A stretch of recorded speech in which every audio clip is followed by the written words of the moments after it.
안녕하십니까. 부자빠 부동산 연구소의 이철웅 소장입니다. 자, 이 소장의 부동산 픽. 오늘은요, 데일리한 기사입니다. 임대차법 부작용 계속되는데 대통령 후보죠. 이는 적응을 하고 유는 개편을 해야 된다. 이런 타이틀입니다. 민주당은 야당 반발에도 임대차 3법 단독 통과. 민주당이 대거 찬성하면서 이제 임대차 3법이 통과가 됐고요. 이로 인해서 임대차법이 시장 불안을 초래했다. 그래서 야당에서는 실패를 인정해야 된다. 이런 내용의 기사가 될 수 있을 것 같습니다. 임대차 3법이 궁극적으로는 누구를 위해서 보호하기 위해서 만들어졌을까요?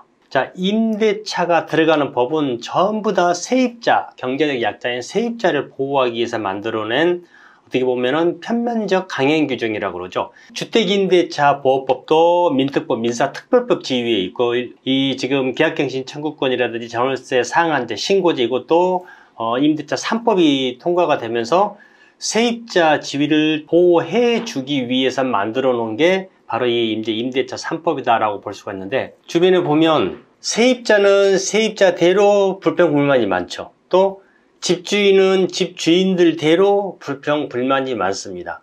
분명히 이 임대차 3법을 통과시키고 만든 취지는 전세시장을 안정화시키고 또 세입자 지위를 또 안정화시키고 이런 취지에서 했을 텐데 쌍방이 다 불만입니다. 우리가 지금 이 임대차 3법뿐만이 아니고요. 부동산 관련 모든 정책을 보면은 정부에서 의도하는 바대로 흘러가는 게 아니라 항상 역효과가 나타나는 그런 현상을 자주 봐왔었거든요. 지금 뭐 종부세다, 뭐 취득세, 양도세, 그 다음에 보유세 모든 세금을 다 올리는 이 목적이 뭐였습니까? 물론 이제 세수 확대 면에도 있겠지만은 결국에는 궁극적으로 부동산 가격 안정이거든요. 근데 정부에서 의도하는 부동산 가격이 안정이 됐을까요? 가만 놔뒀으면 오히려 더 안정화가 됐을 텐데 이 이상한 법들, 징벌적 세금 조세들을 만들면서 오히려 적당히 올랐을 이 부동산 가격을 훨씬 더 올려버리는 역효과가 나타났죠. 자, 내용을 한번 보면은요. 전월세, 신고제, 상한제, 계약갱신 청구권 임대차 3법이죠. 대선 후보들이 입장 차이를 보였다. 이런 내용입니다. 임대차 3법을 시행한 지 1년 반이 지났지만 오히려 세입자들의 주거 불안은 더욱 심각해진 상황이다. 비교적 안정세를 보이던 전월세 가격까지 급등했고 전세 시장이 불안해지면서 전셋집에서 월세를 밀려는 세입자는 대거 늘었다. 임대차 시장은 전세와 월세를 다 포함합니다만은 임대차 3법이 시행이 되면서 통과가 되면서 오히려 월세의 비중이 더 많이 늘어나는 그런 현상들을 나타내고 있습니다. 자, 이렇게 대선 후보들이 인터뷰를 한 게 있는데요. 이재명 후보 같은 경우에 최근 한 방송사 인터뷰에서 임대차 3법에 대한 질문에 지금은 법 시행 초기라서 혼란이 좀 있긴 한데 법을 원상 복귀시켰을 때 발생할 혼란이 앞으로 안정화시킬 때 혼란보다 더 클 것 같다면서 제도를 안착시키는 게 우선이다라고 밝혔고요. 이에 반해서 윤 후보 같은 경우는 임대차 3법을 전면 개정해야 된다는 입장을 내비쳤습니다. 윤 후보는 임대차 3법으로 임대인과 임차인의 갈등이 커졌다. 임차인의 경우 당장 전월세 갱신에 따른 이점을 누릴 수 있으나 2년 뒤 급등한 전월세 가격을 감당해야 하는 상황이라며 임대차 3법의 맹점과 부작용을 면밀히 살펴보겠다고 공약했다. 아시다시피 임대차 3법은 세입자가 기존 계약에서 1회에 한해서 이 계약갱신 청구권을 쓸 수가 있죠. 계약갱신 청구권을 쓰면은 2년을 더 살 수가 있는 거고 전세금 상한도 5%로 정해 있지 않습니까? 그래서 5% 이내로 돈은 그 전세금액이나 월세는 올리면서 2+2에서 총 4년을 거주를 할 수가 있다. 이런 좀 내용이 될 수 있을 것 같습니다.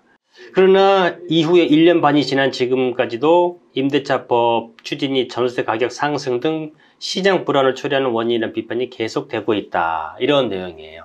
한 부동산 전문가는 정부가 지금이라도 임대차 3법의 실패를 인정해야 할 것이라며 임대차법에 따라 전세 매물이 급격하게 줄었고 대출 규제 등으로 목돈을 마련하지 못한 세입자는 월세로 내밀렸다. 그러면서 결국 세입자 보호를 내건 임대차법이 전세 가격을 올리고 월세 비중 증가를 초래했다며 다음 정부에서는 당장 임대차 3법을 없애기가 부담스럽다면 유예기간을 둔다든지 세입자부를 위한 개정이 있어야 한다고 덧붙였다. 자, 이 임대차 3법의 가장 큰 맹점이 뭐냐면요. 제가 뭐 속담을 자주 인용하는 것 같은데 이 임대차 3법은 언발이 오줌 누기와 똑같은 효과입니다. 자, 겨울에 언발이 오줌 누면 순간은 따뜻하지만 이게 얼마나 훨씬 더 발이 시렵지 않습니까? 이 임대차 3법이 통과되면서 2+2, 그러니까 총 한 번 전세 계약하면 4년을 살 것 같다라고 했지만 2년은 그냥 지나가지 않습니까? 그러면서 계약갱신 청구권을 사용을 해서 2년을 더 사는 경우에 5%만 올려주기 때문에 옆집은 막 1억, 2억씩 전세 가격이 올라가는데 나는 5%만 올려주면 되거든요. 만약에 전세가 보통 뭐 지금 3억이다 그러면은 5% 해봐야 1,500만 원밖에 안 되거든요. 근데 2년 전에 전세 들어갔던 사람들이 요즘에 만기가 됐다 그러면은 지금 3억짜리 전세는 아무리 못 가도 4억이 넘어갑니다. 4억 플러스 알파가 되죠. 자, 이런 상황에서 옆집은 4억을 받는데 나는 1,500밖에 올려서 못 받아요. 그런다 그러면은 이 다음이 문제입니다. 현 세입자가 1회 한해서 계약갱신 청구권을 써서 5%만 올려주고 2년을 다 살았어요. 그럼 이제 합의 4년을 살았지 않습니까? 4년이 지나간 이후에 이 세입자는 옆집이 4억이면은 4억 플러스 알파라는 금액을 준비를 해야지만이 다른 집으로 옮겨갈 수가 있죠. 근데 지금 요즘에 대출 조건은 어떻게 되어 있습니까? 물론 뭐 LTV나 DTI, 뭐 DSR 다 조여놔가지고 집주인들이 내 집을 담보로 해서 대출하는 그 대출 한도도 줄였지만은 전세자금 대출도 규정이 깐깐해지면서 대출 한도도 줄고요. 뭐 금리도 올라가고요. 이렇다 보니까 이 차익을 마련하지 못한 기존 전세입자들은 뭘로 갑니까? 다 부분 월세, 반전세, 반월세, 월세로 이제 밀려나게 되는 거죠. 세입자들은 거의 99%면은 월세보다는 전세를 선호하고요. 또 집주인들은 전세보다는 월세를 선호합니다. 이게 이제 상충돼서 맞아야지 전월 시장이 좀 안정적으로 돌아가는데 이 임대차 3법이 통과가 되면서 당장은 좋아요. 4년은 좋지만은 4년 이후에 전세 가격이 훨씬 더 폭등할 여지를 안고 갈 수밖에 없다. 계약갱신 청구권이 없었다고 하면은요. 세입자들은 지금 같은 경우에 10%, 20%를 더 올려주고 살 용의가 충분히 있어요. 있음에도 불구하고 법이 5%를 묶어놨기 때문에 5%만 올려주고 사는 거죠.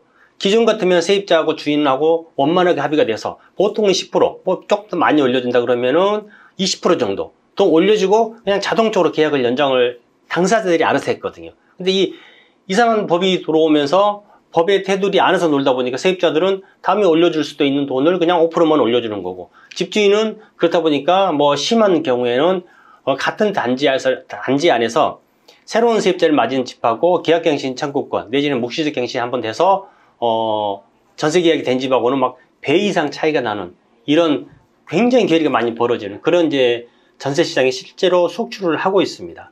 자, 제가 결론을 말씀드린다 그러면은 정부에서 지금 부동산 관련해서 내놓은 대책은 경제적 약자를 보호하기 위해서 집값을 안정화시키고 전세값을 안정화시키고 전세 시장을 안정화시키기 위해서 이런 대책들을 만들고 법을 통과를 시켰는데 결국 시장에서 나타나는 효과는 의도한 바와는 정반대로 나타나는 게 우리가 이제 여러 번 겪어왔던 지금 이제 과오입니다. 이거를 잘 안다고 하면 당장 1부, 2부 눈앞에만 보는 이런 정책을 펼 게 아니라 부동산 정책은 절대 단기적으로 보면 안 됩니다.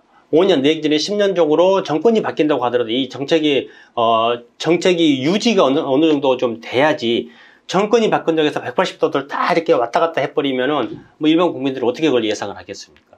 그래서 지금 이제 가격이 올라도 욕을 먹는 상황이 생기고요.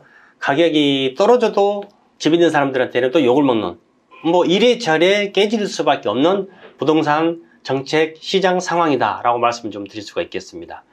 자, 오늘은 이 임대차 3법에 대해서 여당과 야당 후보 간의 이견이 좀 반대되는 그런 내용을 좀 살펴드렸고요. 전에도 제가 내용으로 말씀드렸었는데 이 계약갱신 청구권하고요, 묵시적 갱신, 요거는 세입자들이 어떻게 활용하느냐에 따라서 세입자를 위해서 만들어 놓은 법이기 때문에 세입자들이 잘만 활용을 한다 그러면은 통상 우리가 2+2에서 4년을 사는 걸로 알고 있지 않습니까? 근데 이게 이 중간에 묵시적 갱신이 한번 끼어든다 그러면은 한 집에서 세입자는 또 6년을 살 수가 있는 거거든요. 그럼 세입자는 이걸 잘 이용을 하면은 6년을 살 수가 있는 거고, 집주인은 반대로 내 권리를 잘 찾지 못하면은 한 번 들어온 세입자가 5%밖에 올려주지 않는 범위 내에서 최장 6년을 살 수가 있다. 이걸 꼭 명심하시고, 세입자는 세입자 나름대로, 집주인은 집주인 나름대로 이 법의 취지를 좀 잘 살려서 집주인 입장에서는 묵시적 갱신을 당하지 않도록 유의하시고, 세입자 쪽에서는 이 묵시득갱신과 계약갱신 청구권을 적당히 활용을 하셔서 다음에 이사 가실 때 크게 부담되지 않는 그런 전세 시장이 됐으면 하는 바람입니다. 자, 지금까지 이소장의 부동산 픽, 오늘은 계약갱신 청구권 임대차 3법에 대해서 다뤄봤고요. 다음 시간에 또 더 가치 있는 주제로 다시 찾아뵙도록 하겠습니다. 지금까지 시청해주셔서 감사합니다.